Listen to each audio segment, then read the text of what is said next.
Hey, everybody. Welcome back to Behind the Build with Scott and Deven. He's Scott. And he's Deven. That's right. And today we're coming to you from a special place.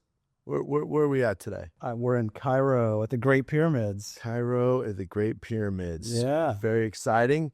There's a reason for that.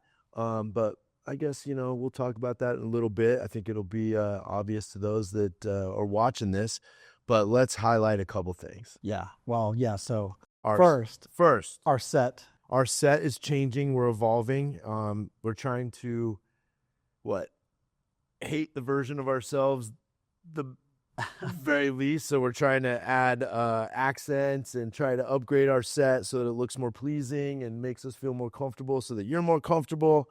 We've got some books, got some flags, we've got a carpet, some vases and things of that nature. Yeah. That's exciting. Yeah. So we want your feedback on all this. So, the pyramids are probably going to go away here, but we're here now. So we want to get you guys feedback on what you think of the set. Deven has, he's got a vision for the set and I have my vision, and we're trying to kind of come to agreement. Yeah. It's what makes us good partners, man. We talked about having some funky cats in the background. I was more for the giraffes, but it didn't really work out. The wooden giraffes. Yeah. We're working on it, though. I think Tucker really liked the giraffes. I think so, too. Yeah. I think so, too. And also, as you'll notice, I'm in my Mitchell Holmes cap, and Scott is in his celebratory phase ongoing. I know these podcasts live on into time, but he is a Dodger fan. Yeah, we're 2025 World Series back-to-back, baby. So, congratulations to you. Thank you. Yes, I hate the Dodgers. Lifelong Dodger fan. My wife has become a Dodger fan, and we've had the fortunate experience of being able to go to 4 World Series in the last 8 years. Nice. And they lost the 2 that you went to this year. They lost the 2 games. We went to games 4 and 5. Unfortunately, they weren't the best, but we won in historic fashion in game 7. It was a good series. I'm a Southern California kid myself, and I'm an Angels fan, so can't like the Dodgers at all. But congratulations to you. Thank you. Congratulations to you. Yeah, and we have another surprise. We have an unveiling. Now, if I could do music. I'm not going to do music. I'm not going to try to sing to you. Drum roll? Something. I think it deserves more of a sexy thing, but I'm not going to try that. But we're unveiling. All right. They are here. I'm not getting undressed, but I am going to show you guys. The Mitchell Homie shirts have come in. They've arrived. And we've gotten a lot of you have commented. You want one? So this is the front. This is the back. It's got the Behind the Build podcast logo on the back. So let us know. You guys, here's the deal. You comment on the videos, but also send us an email to info@mitchellhomesinc.com and let us know the size or sizes that you want. And you have to take a test to prove that you've watched every episode. I'm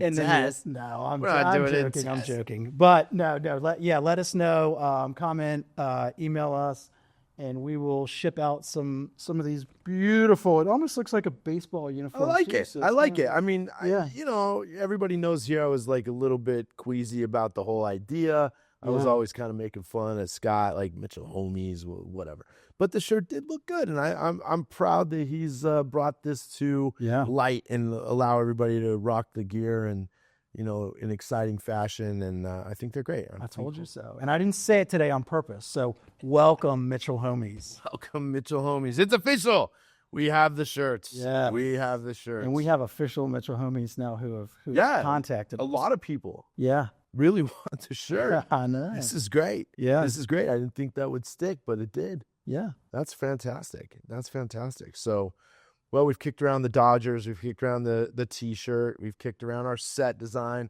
And we've kind of talked about where we are near the Great Pyramids of Egypt. Yes. And the reason for that is because Scott and I have been kicking around for a good amount of time about some of the things, at Mitchell Homes, we're always evolving. We're always trying to find a competitive advantage, pricing. We're trying to find, competitive advantage with product. We're trying to find a competitive advantage within our own organization. And one of the things that we felt that we were missing not in spirit, right? Not in spirit, but really documentation. Right. We want to document what we believe we are and the standards that we hold to ourselves. Yeah. The bar that we always want to try to reach. That's right. And I think that this is important because we have the Mitchell Homes bedrock beliefs, which is why we picked the pyramids, because they're unmovable. They last the test of time. They've been around for thousands and thousands of years. A lot of hard work and effort went into those, obviously. I wasn't there for that. But you can obviously tell that there was a lot of ambition that went into this. And so we're going to share with you a couple of our bedrock beliefs each episode moving forward. It's important that not only that you, the customers, see this, we want to let you know that we're going to work every day for our entire organization to embody these principles. Yeah. And it's very important to us as an organization, right? Yeah, it was a big deal. We had our annual company meeting last week. We had kind of kept this secret. Nobody knew about it except a couple of us here. Right. And we worked really hard to come up with these 8 beliefs that we want all of our our team to embody. Right. So we decided, we'll kind of share these with you. We'll pick 2 per episode. Right. And we'll just read what they are and Right. They kind of speak for themselves, right? Yeah, I think that this is something that, it may not be a big deal to those that are out there, Right. but it's a big deal to us because we want to have a real foundation, built upon the bedrock Yeah. for what our culture is. Right. And if we can embody those principles and help our team embody that culture, Right. it's going to permeate down to the customer, which Yeah. is, you are our most important asset. You're our most important thing in the world to us. So Right. we need to build a culture within our organization that will help support our customers in every endeavor. That's right. And so we're committed to preaching this. It's going to be everywhere. We're going to put it on posters and the screensavers. Yeah, screensavers, phone backgrounds, Yeah, T-shirts. and this is so important to us. I almost had like a nervous breakdown delivering it. I don't get nervous. I've done big presentations and speeches, and I was like shaking. My arms were like shaking because it meant so much because it's personal. Yeah, that's right. You could tell. I'm not the family. I'm an adopted son. You are. But I could tell that Scott was very emotional about this because it means so much to us, and Scott specifically, on like really crafting a culture that's going to take us to the next level. And we think it will, even though it may seem silly or slight to those that don't understand how we're building our organization. But it was very important to Scott. It was very important to the family and important to our company. Yeah. So we'll kind of call out a couple of these every episode. Yeah. And, we'll let you guys know what we embody. And the first one is grit. We have them in no particular order. So they're all equally. Yeah. We each picked one that we wanted to talk about today. So Deven picked grit. I did pick grit. Grit's something that is personal to me. It's something that I feel I embody well. I strive for all of our bedrock beliefs, and I'm never going to be perfect in them all at the same time. But grit is something that has been with me from a young man. And so it's personal to me. And the definition or how we've defined grit for our folks to kind of tackle is we tackle challenges with relentless resolve, turning obstacles into opportunities, embracing change, and pushing forward. We build solutions in homes that stand strong. So, not only do we want stuff that stands strong, but the grit and the determination to get there, and the never quit attitude, those fundamentals of grit that just keep pushing forward so that we can always strive for excellence with our customers. I knew you were going to pick that one today. It's my favorite one. Yeah. It is my perfect. favorite It's one. perfect. You definitely embody that. And I think, I think we feel like we have a team here who embodies most of these. Right. So, but it is something that, that we're gonna keep an eye on, and we That's want right. all of our employees to embody it, and it's something that we'll include in our, our annual reviews and things like that. So That's right. It's that important to us. It's very much, it's going to be the centerpiece to everything. Yeah. So. Yeah. So the one that I chose today for this episode is excellence. And the way we defined excellence in our bedrock beliefs is we pursue greatness in every detail, delivering unmatched quality, professionalism, and craftsmanship. Our passion for perfection upholds the Mitchell Homes legacy, inspiring pride in every home. Absolutely. Yeah. And I think that, that one, they are all equally as important as we go through these and show you guys, over the next several episodes. They're all a little different, but they all kind of come back to the same place of, who we are and who we really, want to be, and who, how we want to portray ourselves and embody, these things for our customers and for our teammates here too. Right. And, we're going to always, though, these are principles that we strive to. And the philosophy is, we're going to struggle. Yeah. We're going to struggle, and these aren't easy things to attain. Excellence isn't easy to attain.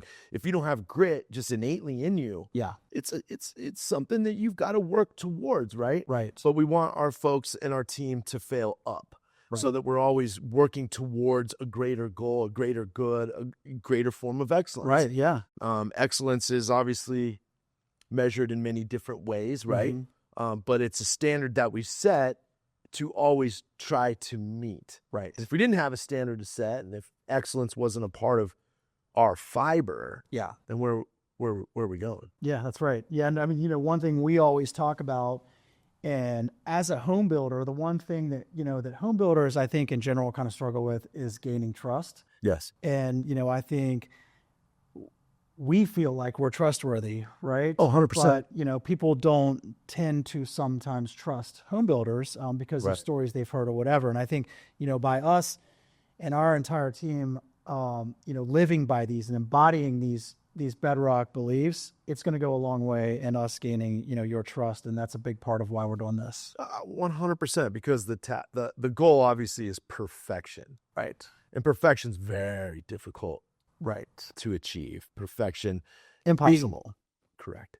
Being excellent at striving towards perfection is our endeavor. Yes. Being excellent to always push towards perfection is our goal in its entirety. Right. And you have to have grit in order to achieve excellence, and you have to push forward and constantly, like I say, I really feel, you don't want to fail backwards. You want to fail forward, trip and fall on your way up, so. Yeah. This is big. I know this is huge for the Mitchell family. I know it's huge for the Sleemy family, and I'm proud of you, man. I think that this is it was a great idea, and I think that we've achieved that. So yeah, well, we came up with it together, and Hira, our CFO, was part of that too. So it was the three of us, and so anyway, we hope you guys, we hope it means something to all of you, and. We welcome your feedback on any of our employees who are showing that they do embody, the bedrock beliefs. Exactly. Yeah. You know what I forgot? No. I don't even think I mentioned what this episode is about. I was just thinking that we didn't do that. And, here we go with the unscripted, this is just us talking version of what you guys get. But what are we talking about today? Yeah. So today, the subject is the customer roadmap to success.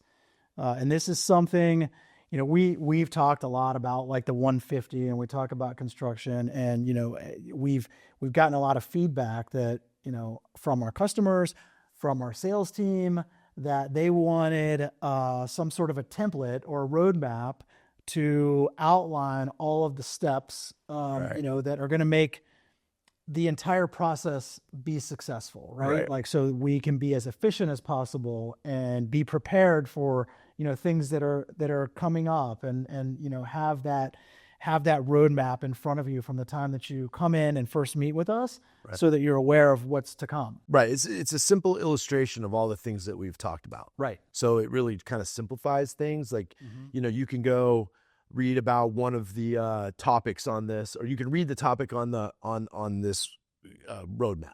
Right. But you can also refer to a podcast that's going to talk about that, so you could go really in depth about some of these things. And that's our aim, is to have it an outline or a template that gives you a high level version that's illustrated, Right. so that you can follow along. And if then there's something that you don't know, we've really put a lot of our thought and effort into the podcast thus far, into a lot of what's going to be on here. Right. So there should, once you see it or you have that, you can always go back for reference in one of the pods, the earlier pods and the future pods. Yeah. So that you guys can get more in depth. But this is good. This will be something we can hand out. Yep. You'll go over it with your new home sales consultant. You follow along. It's got little boxes that you can it's cool. You'll see it. You can find it on our Mitchell Homes app. We have it there. I believe it'll also at some point be on the website. Okay. But you'll get a hard copy of it, when you come in and meet with our sales team. And it's going to not only tell you the steps, it's going to tell you which, you'll see things on there that are going to indicate which are in-person meetings and which ones are customer responsibilities versus Mitchell Homes. And so we feel, we took a lot of time. We went through several iterations of it. And it's definitely still not perfect, but we feel like we've gotten it to a point where it really is a good roadmap for success. Absolutely. Yeah. So that's what today's pod is. Just going to kind of briefly touch on all of these points. Right. Give a little quick description about it. And there's two parts to it, right? So there's a pre-construction phase and then a construction phase. That's right. So we'll go through each one of those with you now, and let's get rolling. Let's get into it. Yeah. That's what I like to say on the construction conversations. That's right. Let's get into it. You guys if you haven't watched those, there's a fairly new one out. Yeah, we're gonna shoot a couple more next week. Yeah. So cool. It's exciting. All right, well, I'll start. Okay, go. All right, so we're starting with the pre-construction phase. So the first step in the pre-construction phase is this is after you come in and sign a construction agreement with us. The first step is that we will ratify the construction agreement. That gets ratified in-house here at Mitchell Homes, which secures your pricing. And in order for that to be ratified, what we need is your deed to your property that you're building on, not the deed to where you're living. We need the deed to that property that we're actually going to be building on. And we need a comfort letter from a lender telling us, we talked about this in the last episode, the Mortgage 101. The comfort letter basically tells us that, that you're qualified for X amount of money. It's not an approval. It's just a comfort letter. It's an initial letter that basically says, this person should be qualified for up to X number of dollars. And with those two things, we ratify it. That locks it in, and that starts that 150-day schedule. That's right. That we've talked about many times. So, all right. So the second item is custom option structural modifications submitted for pricing and review. That's after you've made your agreement. You're going to go through your plans. You're going to decide whether you want to add a covered porch or whatever. It could be anything. Whatever you want to do. Want to make the dining room a bedroom. Any of those structural changes, we need to get those up front so that we can get that stuff priced and back to you just as soon as possible. Yep. We do that very early days in that whole process so that we can look at things and look at them so that we can get them priced, so that we can get them on the plan, so that we can draw everything and move forward from there. Yeah. The structural stuff is the big stuff that really can hold things up. So we want to get those in like ASAP, right? So that they can, number one, we can make sure that it works. And number two, get them priced, because the pricing of those, requires a lot of, there's a lot of people need to be involved in that pricing. So that's done right away. That's right. Yep. All right. So the next step, and this one, is a customer responsibility, which is indicated by a green diamond, or like a kind of like a side. That's a diamond. Rotated square. It's a baseball field. Yeah. And they call that a diamond. Yeah, it's a diamond. Baseball. It's a diamond. It's a green diamond. Customer submits the completed mortgage loan application to the lender. This is so important. You can't wait on it. You have to get that mortgage loan application in. getting that in, then they're going to come back to you and kind of tell you what it is that they need based off of your particular scenario, right? So the sooner you get that loan application in, the sooner things can get started and not delay anything. And I think we talked for 2 hours last pod about that, so I don't know that we need to kill that one, but it's really important. You need to get in. You need to know exactly, because you need to know what you can spend too. Like really where you are. Right. That pre-qual is just a pre-qualification. This is going to give you what you really are approved for. Yes. So delineating the two. Yeah. All right. Home location survey and soil test ordered. So this one's a big one as well. Again, we've talked about that in customer responsibilities. Knowing where you want to place the home on the property is obviously pivotal. That way we can get soil test done, perk test done. Yeah. We can get all that information so that we can get rolling on the house plans relative to where you want to put it on the lot. Right. It's important, and that's something you'll work with your new home sales consultant, and they'll try to guide you based on what you think. And then there's usually a couple iterations of that, to be honest with you. Once we get topography back, where you want it may not be an ideal location, so sometimes that can shift and move. Right. But at least a starting point is what we're working for there. Yeah. And it's so important, and something for our potential customers to think about, even before you come in or right after you come in, is go out there and walk it and see where you want it, which way do you want it to face, what do you want your view to be. Most customers have an idea. It's just make sure that idea works. And if the lot's like a quarter of an acre, you're going to put it wherever it fits. That's right. And if it's 50 acres, you're going to have all kinds of options. That's right. Maybe. Hopefully. So, okay. All right. The next step in the pre-construction phase is the preliminary site plan. The preliminary site plan is submitted to the customer for approval. So basically what we just talked about, that home location survey, that turns into what we call a preliminary site plan. We're going to get that back from the surveyor. You're going to need a copy of it, and we're going to need your sign off on it. Right. Those two kind of go together, I guess. Yeah. But different steps, because now we have the location. In the previous one, you have the location kind of idea where you want it. Yeah. The test is ordered, and then you really kind of narrow it down from there. Yeah, because maybe where you wanted it, they couldn't put it in that exact spot. So it may have had to turn a little bit to fit into the setbacks or whatever it might be. So, a lot of that can change based off of your perk test too. Yes. I mean, if you don't have an area where you want to place the house and it doesn't perk kind of in the guidelines of how far away that drain field should be, it might need to move. So those are the reasons why we do that. All right. Mitchell Homes works towards getting a health permit application accomplished with, you need all the stuff above in order to do that. We get a site preparation estimate. That's clearing, land clearing, driveway, culvert if it's required. Right. Could be, your silt fence, erosion control. A lot of this site preparation stuff's got to get done. The estimates for it's got to get done then. Right. And that can change based off if you have, in your scenario, 50 acres. Yeah. That can change that estimate, depending on where you put it on the lot. That's right. And then we get the well and septic estimates based off of what we get in the perk test. So yeah, that's right. Yeah, I mean, so the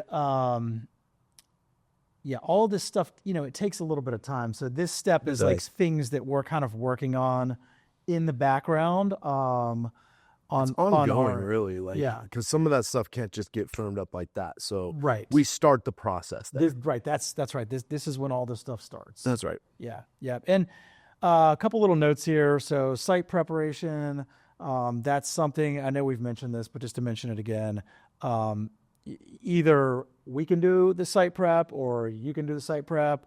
So that's something that I think that's something that everybody should strongly consider. Yes, I agree. If we can do it for you and relieve you from that pressure, I know that some of the pushback is I can get it $1,000 cheaper from. Right. But I mean, time and time again, it doesn't really work. And I mean, there are times it works, but oftentimes they just don't know what they're doing. They put the driveway in wrong or Right. not enough clearing, and then you got to go back out there and re-clear. Right. I mean, it happens so often, and there's frustration that gets built up from the customers. Right. And just like, well, why didn't I know that I needed to do this or that? Yeah. And having a good, clearing contractor is so important. So important. Because, and really, not only do you not want them to mobilize twice, Right. but you also need to know how you're supposed to clear, like very specifically. And we've talked about this in other podcasts, is how you clear your drain field. Right. I mean, you've got to make sure that they know what they're doing when it comes they have to to follow, and they have to follow the actual health permit. I mean, sometimes you have to clear, you have to clear up by hand. You can't put an equipment on top of that dirt, or else it invalidates that health permit. Yeah, so very important. So, it's something I definitely think, I'm a proponent of it. Let us do all that for you. I agree. Also with grading. Oh yeah. You got to get the water to flow away from the house, and we've had some issues with that. So, and usually that rolls together, right? So the site preparation. Yeah. When we say that, it's also the site completion. Right. Obviously 4 or so months down the road, but you can get that estimate for them to do. That's right. All inclusive. To do it all, because there's stuff that has to be done up front, and there's stuff that has to be done at the end in order for us to get our final inspection and for you to ultimately move into the house. That stuff has to pass. Very important. We do run into a lot of times where it doesn't pass, and there are delays. Yeah, in closing and moving in, and that's one of the construction conversations I'm doing next week is grading. Nice. Because I think it's important for you guys out there to understand what that means. We say it, but you got to understand it. So look forward to that. Yeah. All right. Oh, I got another green diamond. Nice. All right. So another customer responsibility. The next step, customer establishes an account with the local electric utility provider. So it's kind of important to do this. At this point, where the house is going. You kind of know where everything's going. So just calling, whoever it is, if it's Dominion or Duke or, one of the local electric co-ops, contacting them, letting them know that you're going to be building a house on this property, establishing an account. Nothing can really be done at that point, but they will set up an account for you so that when it's time to contact them to come out and actually design it, which a lot of times they won't do until the foundation's in, this is the first step in that process. Yeah, I mean, getting an account or job number.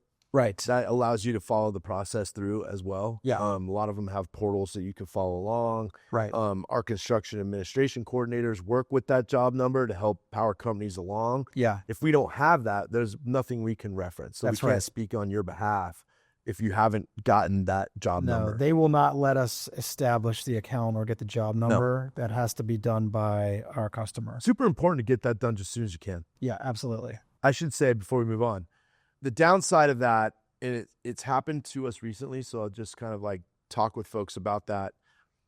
If you wait too long, a power provider or utility provider might be 12 weeks in their engineering process. Mm-hmm. So like you wait till just before you think you need electricity, and we're trying to get you to do that. We're reminding you, but knowing that if there's a delay on that end, it can push everything down the road. And we had one just recently where they just forgot to get the job number, and we were already into construction, and they were like 6 to 8 weeks out. Yeah. And we don't want that to happen. Our construction administration coordinator should be working with you through the new home sales associate to remind you, but it's super critical because that job number, they just won't do anything, and they may put you in a waiting period for an uncomfortable amount of time. Yeah, because I mean, we have to have power in order to do certain things in the home. Right. We use generators for a lot of the work, but once we get towards the final finishing stages of the home, the power has to be on. It has to be your flooring has to acclimate. Like there's certain things that we will not do without power being on, which will condition the house. That's right. Yeah. All right. Who's up? You're up. You got another 3-parter. Oh man. So Mitchell Homes obtains a site feasibility plan, a geotech report, and a topographic report for elevation. So feasibility, the site feasibility plan, that's included in like our survey. Mm-hmm. So depending on the municipality, in some municipalities, let me say this right, there's some strict guidelines as to what you need. Mm-hmm. Maryland is anywhere in Maryland that we build right now. There's certain requirements that you need on the property. So they're going to make sure the town itself with the survey are going to make sure that you can actually build a home there. Right. Does it meet certain requirements? It could be your house is in a flood zone. Mm-hmm. Could be that you need rain gardens. Right. I don't want to go through the rain garden process, but there's certain, they could be in a stormwater management area Mm-hmm. where you need a drainage, engineered drainage plan. Right. So those are all things that we're going to find out right then and there. Yeah. And then, depending on what the feedback is, we'll know more about how much that may or may not cost. Yeah. Yep. The geotech report is a report we've talked about many times on this podcast. Mm-hmm. That's just a simple couple borings in the envelope or the place where you're going to put your home. And that tells us what type of foundation to build. Right. Very important. That helps protect your 10-year warranty. That's integral into how we build it. We talked about bedrock. Yeah. That's really kind of like what that is. And we want to make sure that we're constructing your home in the right manner. Yep. It's going to tell us what the soil composition is. That's right. And exactly what needs to be done. If there has to be some additional engineered requirements for your footer and foundation. Yep, absolutely. And then the topographical report or that we've talked about that as well, but that's just the elevation change on your lot so that we can get with the geotech report, we can come up with where that how that foundation actually has to be constructed. Yeah. How high it has to be. How high. Yeah. Yeah. I mean, we've talked about that, but that's where we get that. Yes. That's where the extra foundation comes in. You That's guys correct. can go back and listen to more of that in our other podcasts, but it just tells us, does the back of the house need 12 courses of of foundation, or does it need 3, right? So the elevation of your lot. Yep.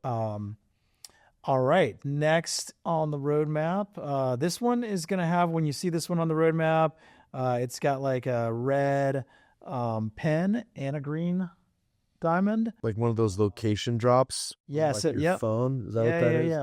Like a pin, right? Yeah. So that red pen means that pin. Yeah. I got you. like you pen your location. Yeah. I was thinking pen. Oh no. Like you write with PIN. Hey, I'm telling you what. So the red pen means that it is a customer meeting, right? So something where you're actually going to have to come. You're going to have to go somewhere and meet with somebody. That's right. Right. Either here or at the home site. Right. All right. So this one is a meeting at your actual home site where you're going to build, and you are going to meet with the surveyor to approve the final home location. Or the construction manager that'll be building your house, right. Or the salesperson that sold you that. So there will 9 times out of 10, we want our construction managers there. Yeah. The surveyor will always be there. Yes. You need to be there. Correct. We do have customers who are like, I don't want to be there. I can't be there. Have to. We do not encourage that, and we don't want that to happen, because otherwise you're going to sign some waiver saying that you are waiving your rights to verify the location. And then if you decide to move it, it gets really expensive. Right. Especially if all the work happens after that. No, this is as important a meeting as we have. Yes. And this is something that ultimately you would all want to be at. Right. Where does your house actually sit? Yeah. And you take the geotech, topo, all that stuff in mind. Yep. And then you go out there to the surveyor, and the surveyor saying, well, this is where you originally wanted it. Mm-hmm. What do we think? Is this really, now that we can kind of see what's going on and I can show you flags, and is this really where you want it? So it's an opportunity to make those final tweaks and adjustments on where you want to place the house. Yeah, but hopefully by that point, you're not changing anything. We would hope. Yes. But, you can. There could be. It may mean you need to re-perk. Right. It may, you would have to get different topography if you moved it.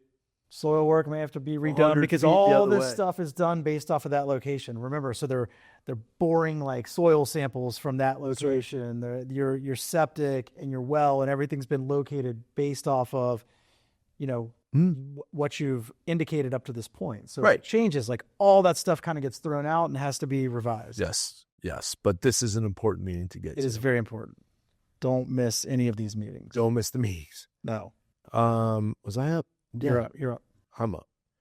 Our preliminary construction drawings are prepared. We start drawing, we get what we call the ready to draw. Everything is good with the loan and everything's good with the changes, and we draw sales plans. So that's kind of self-explanatory. We start the sales plans process. Yep. All right. This is crazy because I've had everyone that has a pen or a diamond. So I've got another one that is the red pin and the green diamond. So it's a meeting. This is a meeting and a customer responsibility. And this is an exciting one. This is the design studio appointment. This is the fun. Yeah. So the sales plans get drawn with all of your options and upgrades and changes and the structural stuff that we talked about. And this is when you come in, our design coordinator is going to reach out to you, schedule an appointment. You're going to come in to whatever your local design studio is, and you're going to attend what we call the plans and selections meeting. You're going to do all of your selections. You're going to approve all of the options and upgrades and changes that you made, any custom options that you wanted pricing on. All that gets done at this meeting. This is a really cool, exciting meeting. It takes time. It definitely does. Yeah. Depending on the complexity. I mean, so we have our sales plans done. Yes. And you're working through this with your sales plans. Right. So, this is an opportunity also to, make sure those sales plans look good, that everything you kind of envisioned is on there. Not to say that we won't have mistakes. And this is an opportunity to kind of pick those up, make sure you get all your selections in, make sure the house is exactly the way you want it. This is a good time for that to happen. Yeah. Yep. Fun times though. It's a fun meeting. Yeah, you get to pick colors of tile and all the selections. Wood. And our design coordinators are awesome. I mean, they're all either already so they are design consultant professionals. So they go through a training for this. They really know what they're doing, and they can help you a lot. It's supposed to be I know it can be a long meeting too. So just make sure that you plan for the time to do that. You're not probably doing that in 45 minutes. No, I mean, it's probably like at least 2 or 3 hours.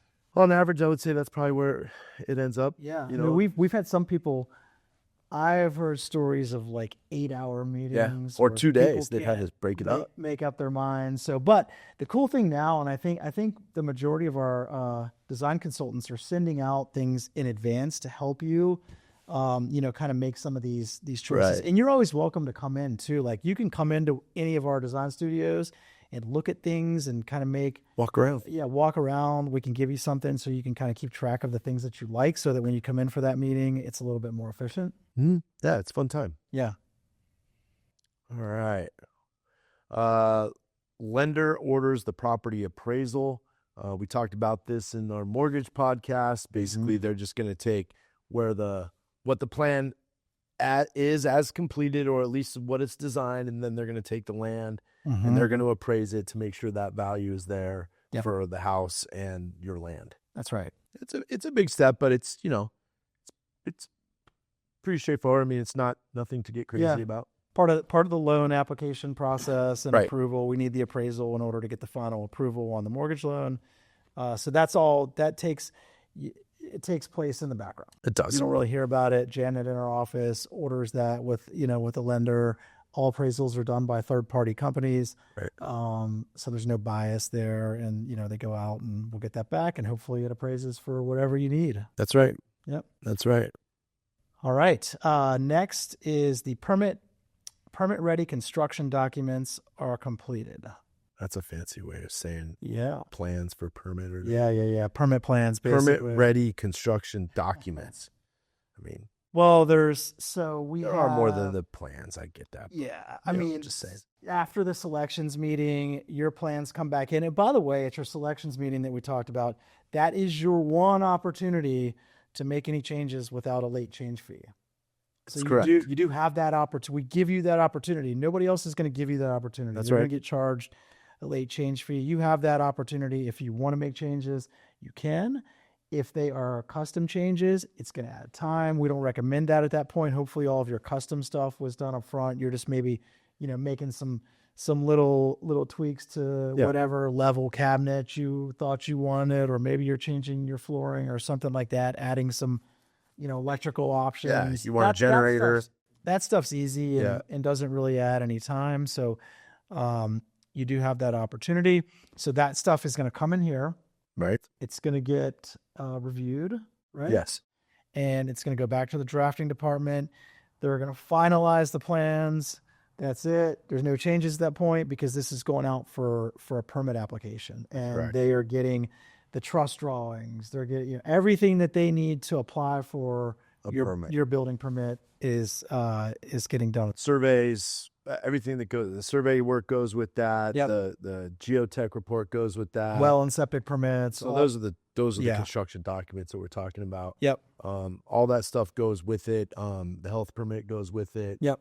So there's a lot of documents that do go there. And then we're applying for a permit, and depending on the municipality, anywhere from 1 to some of the extreme ones can take a little longer to process, but 1 to 4 weeks ish. Yeah, for that, depending. Yeah, you skipped ahead to the next one, but it kind of goes hand in hand. I didn't skip to anything. I was commenting. Well, on we said the permit ready documents. Ready.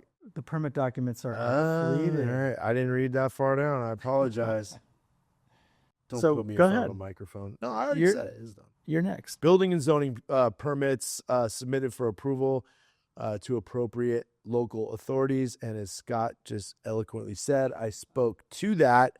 That's exactly what we're doing. We're applying for a permit, and hopefully that is in, I'll say it again, 1 to 4 weeks. Yeah. Is what we hope. There are some municipalities that take a little longer. Yeah. Loudoun County, Fairfax, Northern Virginia, Maryland, Spotsylvania. Typically, the further north you go, the longer it is. The longer it takes.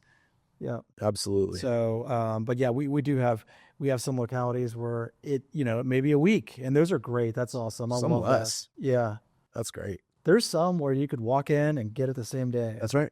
We have a couple that are 1 day or so. Yeah, not many. Not anymore. No. All right. All right. So this is another one that is a customer responsibility. Right. The customer completes all required lot prep work. And why do we need that done? So we can build the house. That's right. So all that stuff is done. Typically, construction administration coordinators will turn you loose on that. Mm-hmm. Some counties require that we have a building permit prior to us embarking on this. Some don't. Right. And we'll let you know where you fall in that. Yeah. But the reality is, until we get this work done, right, we can't do anything with the house. So we're trying to time that with you guys, based on where we think the permit's going to be, whether we can do it prior to the permit, or with the permit. We bake that in. So you'll be hearing from us and saying, okay, you're good to go. Yeah. You're good to clear.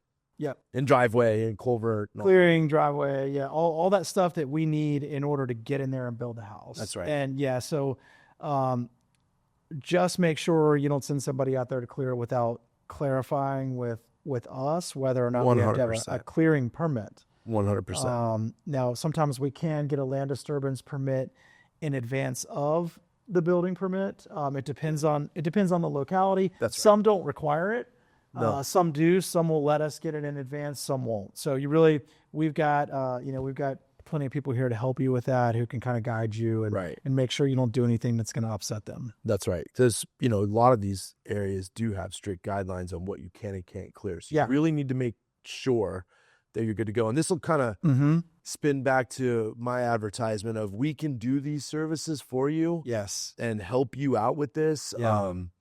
I hear a lot of conversations with folks who are interested in buying with us, and it feels to me, in addition, because we'll take a lot of the heavy lifting, obviously. This one really, people just don't know where to go, and it overwhelms them. Yeah. And we can take that off your hands, Yeah.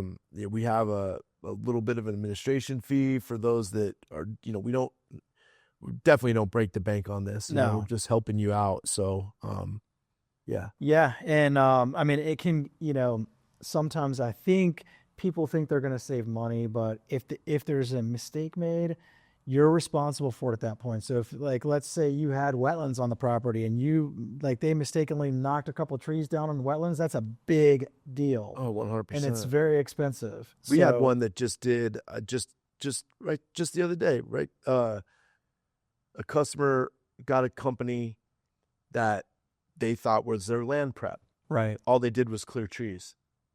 They didn't do any silt fence, no culvert, no driveway, no nothing. They had no idea. Yeah. So like, wait, what? And yeah, we only do trees. Just the trees. So like, you got to know what you're getting too. Right. Got to know what you're getting. Yeah, we would love to help with as much stuff as we can, just because we know it's going to make it more efficient. Really, for no other reason. I mean, it's easier for us to not have to deal with it, but it does a lot of times end up causing some unforeseen problems. It helps get things going too in a smooth way. Yeah. Yes. You're up. All right. So, I got my first pin and diamond. Is that right? Am I on the right one? You got it. Design studio. This is where it is. The location is at the design studio. Customer attends a pre-construction meeting to approve final plans and the construction agreement.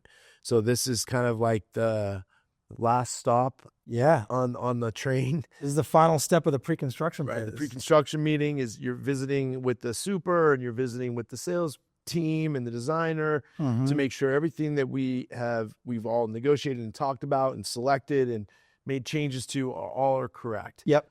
Super's going to take a lot of time with you there to make sure if he has any questions about certain things that may be abnormal to what we call typical or standard. This is where we're going to get some real clarity there, make sure there's good communication. We'll go back through the construction agreement, make sure everybody's good. Yeah. That's an exciting time because that is a huge milestone. Yeah, we're like, usually we're about a week from, the time that we have this meeting to start. Yeah. So it's exciting. It's a good time. That typically lasts a couple hours. Yeah. Yes. Yeah. We just want to make sure that everything's right. And typically, it's all pretty close at Little that point. Tweaks here and there, but nothing crazy. Yeah. I mean, little things. So we do go through all the paperwork. It all gets stamped with a big red final stamp, just so that nobody's confused on any previous versions of the plans or the addendums or whatever it is. And that's something to be celebrated, right? Because 100%. you made it through the pre-construction phase, you made it through the 150, and we are ready to roll. It's all downhill from there. Yep. It is, honestly. I mean, I think the pre-construction stuff is more cumbersome and can take longer than what we're going to talk about next, which is the construction phase. Yeah, I mean, this is the construction phase. This is kind of like the downhill slide. It's a culmination of all the selections and changes and all those things. You're going to see them happening before your eyes. So, it's an exciting time. But I think the next one's yours. Yeah, it is. All right, so we are moving on to the construction phase. And the first step is that construction begins with excavation and foundation installation. So we're digging in your dirt and putting your footer and foundation in. Yeah, I mean, it's pretty straightforward. This is where we start, and things start to go really quickly from here. And if you want, that's a good point. It moves fast.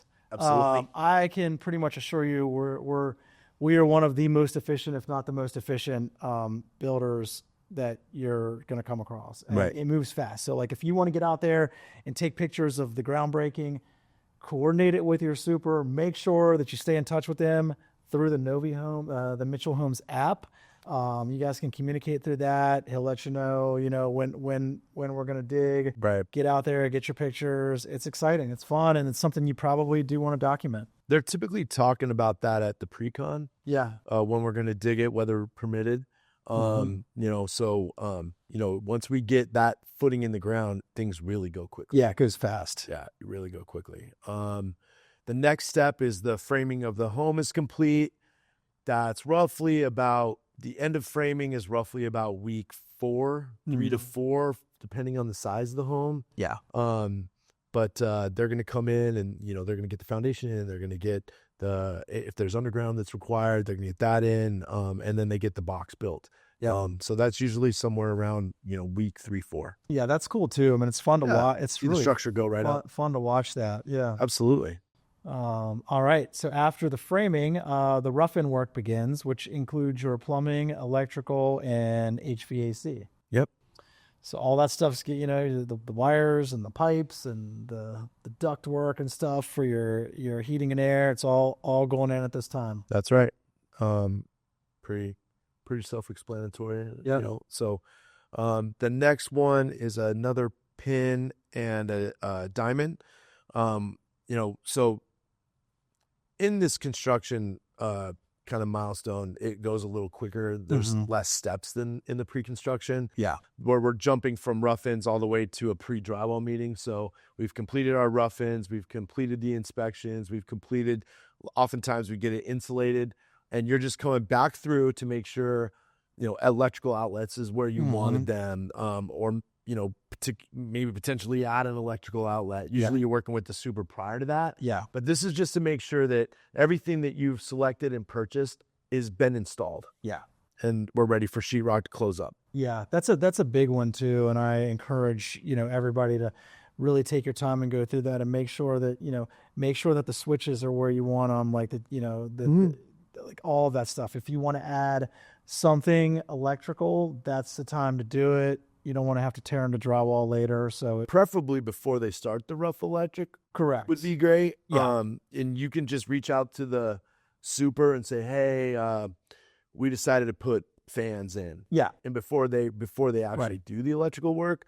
But yeah, it is before we close up, that's when we want to make sure we have everything behind sheetrock. Yeah. Yeah. Okay. Yeah. So drywall.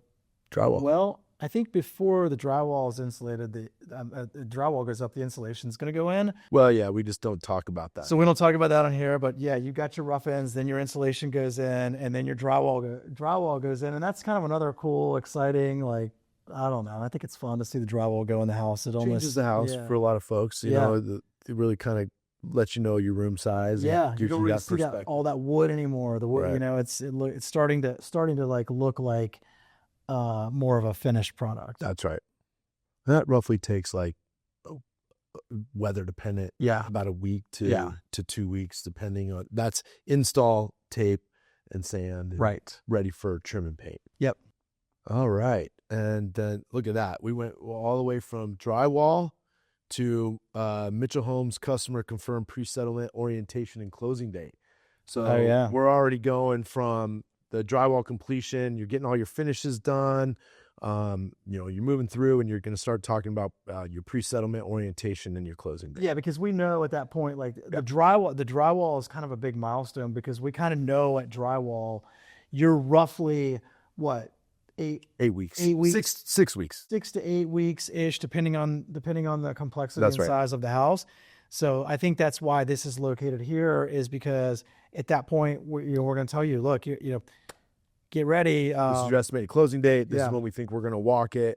Yeah. Those can flex. Yeah. But we're in the wheelhouse of being able to take our schedule and close it out without any delays, which we kind of talked about earlier, which would typically be like site work stuff, power, those things that we mentioned earlier. We're going to pretty much know when to nail down your closing date. Correct. Yep. All right. Next one is another green diamond. So it's a customer responsibility, and it is customer finalizes the documentation with the lender to review and lock in an interest rate if you haven't already. So anything that's outstanding, anything that the lender has been telling you that they need, it has to be, it really needs to be submitted to them, right after drywall, because if not, there's going to be a delay in your closing. They're going to need all that stuff. They have to confirm, that you're still employed, that you didn't go out and buy a Ferrari. All that stuff has to be confirmed at this point so that they can ensure that the closing is going to happen on time. That's right. And I think this is a good time to mention, we mentioned it, I said that twice, sorry. In our Mortgage 101, we talked about if you have an existing home to sell and close. Oh yeah. By the time we get to that, drywall completion stage, and you're talking about locking in your interest rate, you're talking about getting ready to close, you really want to be under contract at the very latest. Oh, 100%. Right here. Yeah. Because if we're talking 6 to 8 weeks, if you don't have a contract on that house yet, most likely, I mean, it's going to take 45 to 60 days minimum when you get a contract to get that thing closed. So I hear some that can go point. quicker, Yeah. but don't count on it. No, you can't count on it. I think that's 40, like Scott said, that's 45 to 60 days. And, we talk about it in the earlier pod where oftentimes we'll work with customers because I understand, I really do understand that you don't want to move twice. Right.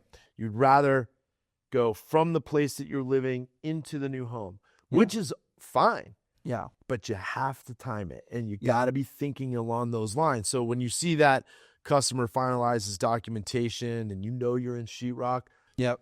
Just know that you should be under contract then. Yes. And if you're not under contract, it's a problem. Yeah. Because 60 days, we're wrapping up. Yeah. So if you're not sooner. If you do have a house to sell and you're not under contract by then, we may kind of put things on hold. Yeah. Because the thing that's different is, with other builders, you have a construction loan. So they're taking money out of that construction loan, you're paying interest on it. So it's not really a big deal to them because they've gotten however much money, they've spent up to this point. With us, we have nothing to this point. So if there's going to be, delays, we may just say, hey, let's just slow put this down on hold until you get a contract on your house. I'm not saying that's going to be the case, but it could be. Right. Well, and this is where we start that, we start that conversation well before this, right. Did you list your house or how we doing? Yeah. But if, it just isn't going to sell or you're having problems there, we could say, let's just agree to slow things down a little bit because we don't want to make that investment if you can't close on your house, so there we go. All right. You're up. I'm up. Yep. Interior finishes are installed, including cabinetry, flooring, trim, and paint. These are what we call the finishes. This takes us from sheetrock to what a house really starts to look like with your cabinets and your flooring and your trim and the paint and the tops are going in. These are all the finishes into your home. So any of those, that detail, stone around your fireplace, any of that stuff inside, carpet goes down, tiles going down, all those things. And it may look a little bit like chaotic at the time because Scott said it earlier, we're super efficient and sometimes that efficiency looks like chaos. Yeah. We've gotten really, really good at this. And the reason is because we're built on your lot, our trades have gotten used to all kind of working together at the same time. So you could go there and there might be an electrician and a plumber and a painter and a trim guy and a countertop guy and a cabinet guy over here. You're like, oh my gosh, what's going on? But that's how we do things so that we can get it all buttoned up. And then we would do what we call as a punch out after that. Yeah. It's a absolutely controlled chaos at that point. Yeah. But we know it. We've done it. It's part of who we are and what we do. Right. And it all comes together and you're going to look at your soup and you're going to be like, what? Yeah. There's no way you're going to be done in 2 weeks. And then in 2 weeks, you're going to be like, oh my God, I love you. I can't believe that happened. This is where a lot of our customers get anxiety is when they see that happening. Yeah. And they go, what is going on? everything was nice and smooth and you had a trade and then a trade and then a trade. And now you've got all the trades. Yeah. And that, you got guys outside. Yeah. You got guys inside. Yeah. You got a lot of things going on. Even like some of our like warranty guys maybe. Yeah, it's wild. It's like a bunch of ants marching, right? Yeah, but that's how you got to get it. That's how you do it to get it completed. So we schedule tight so that we can keep those build times to where you guys expect them. Right. All right. So we got another customer responsibility, green diamond. And this one is, if applicable, which means that you chose to do the site work yourself, you got to be, and this kind of needs to maybe even start a little bit before here. But you're going to be completing final grading, seating, straw, if there needs to be like a sidewalk or stepping stones that we're not doing, like all that stuff has to be getting completed at this point. So not only are you going to have all this stuff going on like in your house, but you're going to have people working outside. This one, I'm doing a construction conversation on this very topic because I don't think, we haven't done our best explaining this. Right. And this is critical because this will hold it all up. Yes. When you say final grade. Mm-hmm. I don't want to do this podcast on final grade seed and straw, but I will say this is so important because we can't get it appraised. Right. We can't get a final appraisal without this. So if you could have the house 100% done on the inside, Mm-hmm. an appraiser won't even show up. He'll just drive by. Right. If, the building official, they won't even inspect it. They'll drive up, see the yard is a mess, and they'll go. And the house, like I said, the house could literally be cleaned, done, and finished. Yeah. Paint touch up, all of it. Yeah. You could have even done your punch list, your orientation, signed off on it. But if the yard's not done, we can't go anywhere. No. And I think a lot of times people get overwhelmed with that, especially like those of you that think that a shovel, a rake, and a wheelbarrow is going to get it, and you've cleared an acre. That's a lot of work. Oh, yeah. And I don't want to, say you can't do it.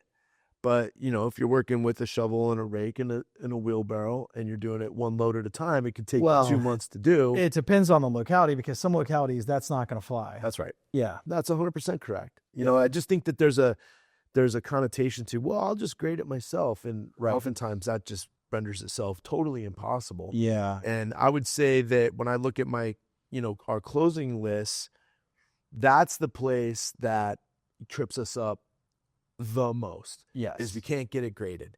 And I'll just be honest with the audience.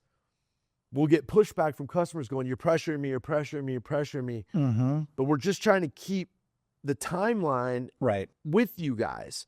And so it's not like pressure, but it is, because as we've alluded to in a lot of our conversations, we don't get paid till it's closed. Right. And we've no down payment, no real out-of-pocket expense, and we've taken that all on. Right. And when we get to the place where we're finished and we don't have a final grade, we get a little anxious. Yeah. And I think that's fair to say. Oh, yeah. I think that's absolutely fair to say. And so we want to make sure that you guys understand that. So look for a construction conversation about this in detail. What is it supposed to look like? Mm-hmm.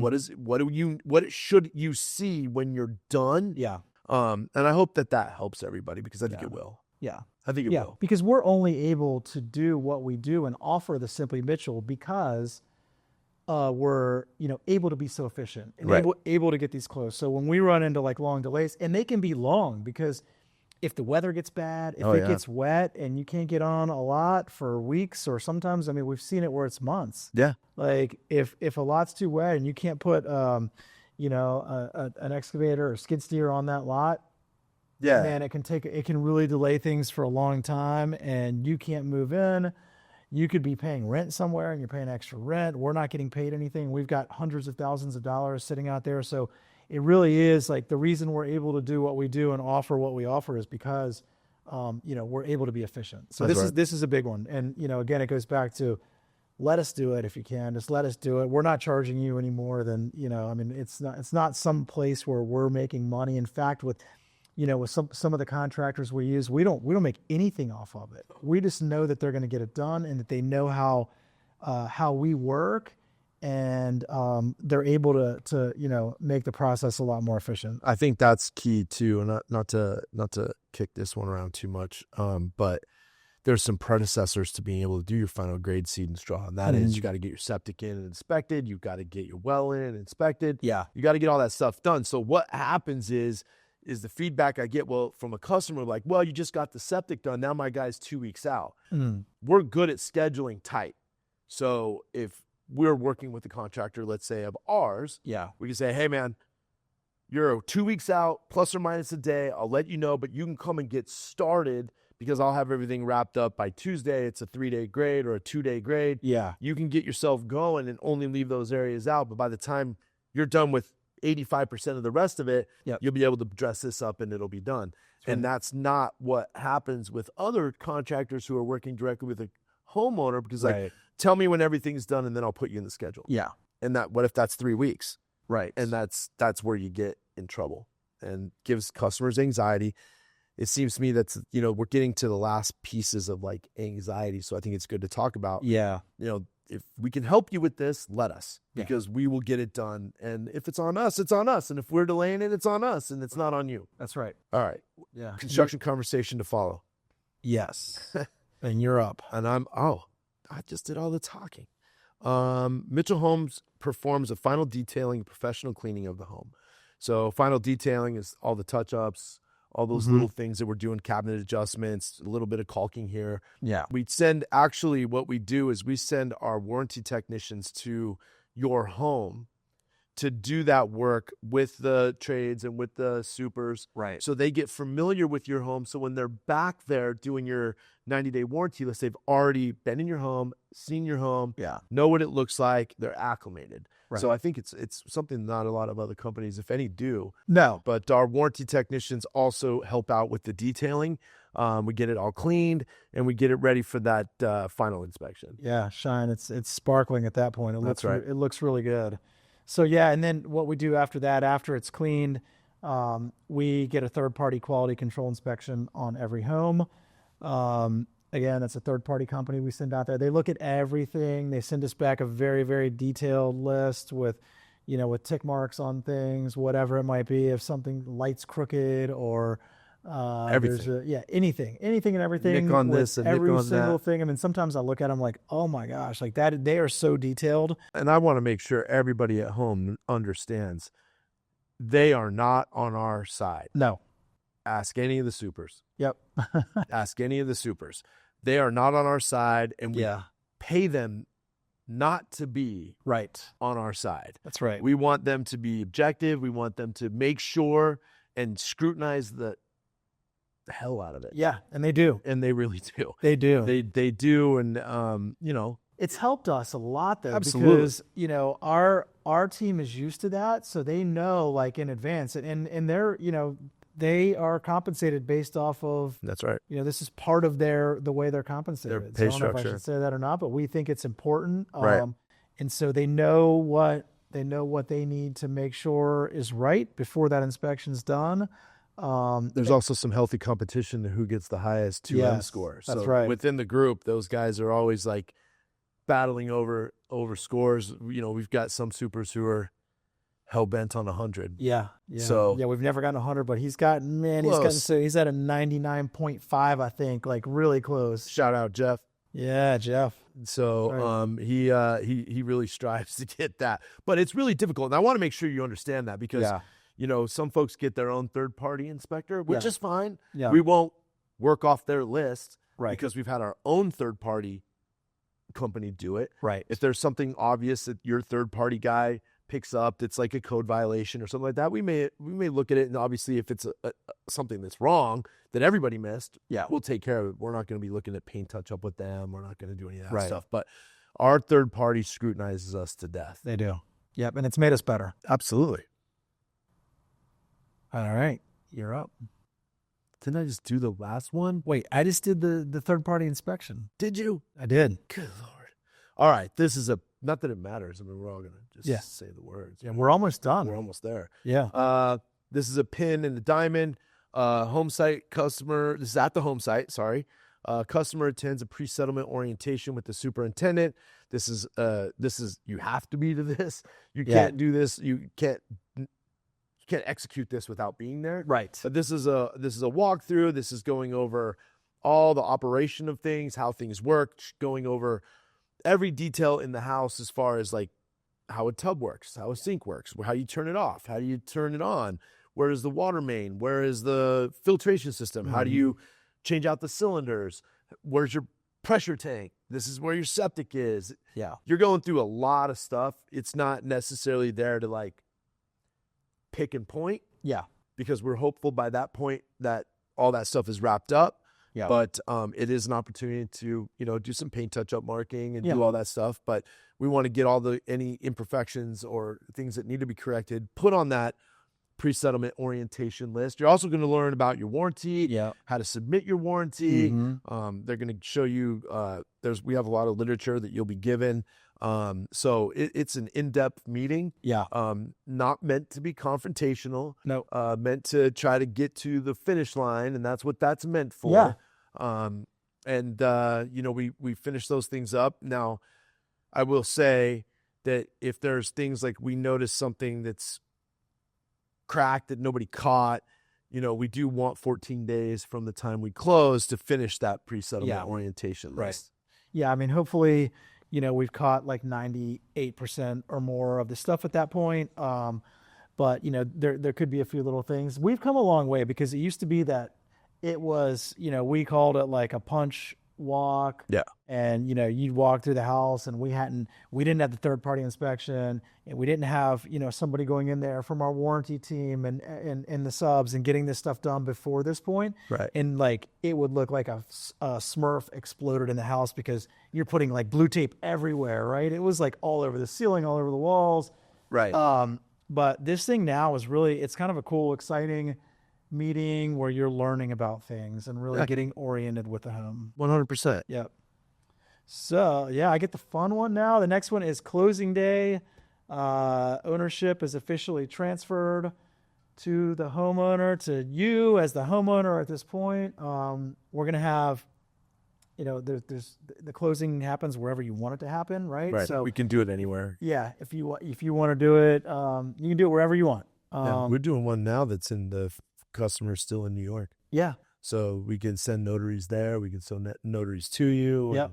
It's so easy now. Yeah. You don't have to come to the closing table. Right. It used to be you had to like drive to the closing agent, title company or whatever. Yeah. Go there and do the closing. Now we send somebody to you. They're going to explain anything that needs to be explained, and that's it. You're going to get the keys. You're going to get a welcome package, and the home is officially yours. That's right. Yeah. That's right. Exciting. Very exciting. You seem excited. I am very excited. Yeah. I'm very excited. You're excited that we're almost done. No, I enjoy these very much. I do enjoy these. So this is crazy, because we're almost done. The last one was like way too long. It took us like hours, right? Yeah. So we bought a clock. That's right. It's part of our set. Right that you on can't see. time. You guys can't see it, but we're pretty much. So we said they're not going to be more than an hour and 15 minutes. I know we're getting close. We have a couple more things to wrap up here. Do we need to talk fast? No, Who's up? We're good. You're up. I'm up. I was surprised. Are you getting like something wrong with your brain? No, I think maybe. Well, ask my wife. She'll tell you there's definitely something wrong with my brain. Complete and submit an Avid survey to share feedback. This is something that we offer. We encourage it. We want everybody to complete that Avid survey so that we can get better. The reality of that is. Yeah. That's all it's for. It's good, for bad. For us to get better. We look at every single one of them. Yep. This will actually be the second one that you'll get, because you're going to get one. There's another one that you get. Yeah. So there's three. There's one that you get the sale after the pre-com meeting. Right. And then there's one that you're going to get after the closing. Right. And then there's one that you're going to get after your 1 year warranty period. That's correct. Comes to a completion, right? Yep. So yeah, you guys will get those over email, I think, and they really help us out. So, when you get that, like we would love to get your feedback. We're trying to come up with a better vehicle to make those a little bit better accessible too. Yeah. So hopefully we can come up with that. But that's important, because that makes us better. That goes back to failing forward. We want the feedback. We take every single one of them. I know Scott replies to them personally. Yeah. And I mean, what president of a company is going to do that? Like everyone. So yeah, I mean, I love getting a lot of them. I mean, you get to 90% of them. So yeah. I think that we want that feedback. Yes.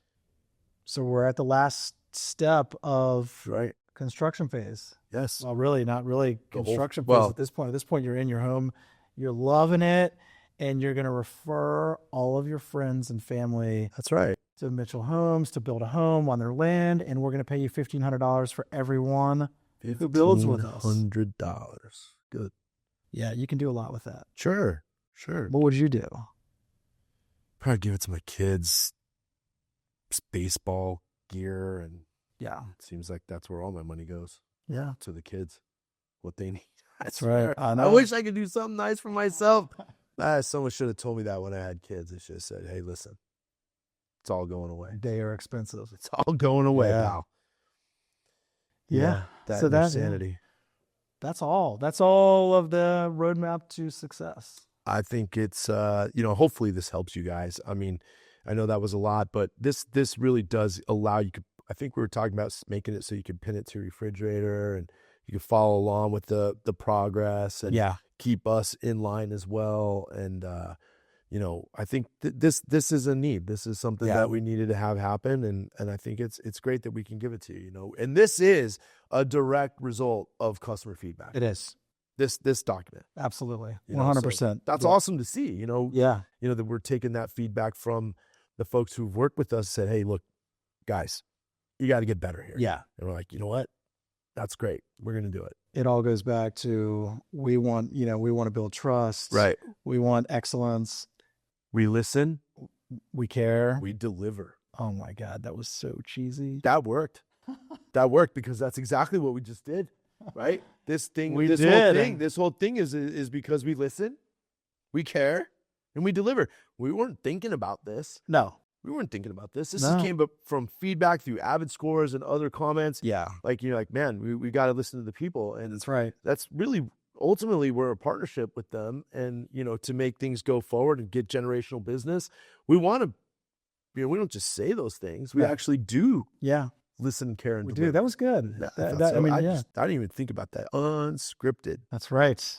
That's right. Unscripted. So, well, we are at 1 hour and 13 minutes, and I don't know if we're still in Cairo or not. Maybe we have other things. We not only do we have a new set, but we have like these.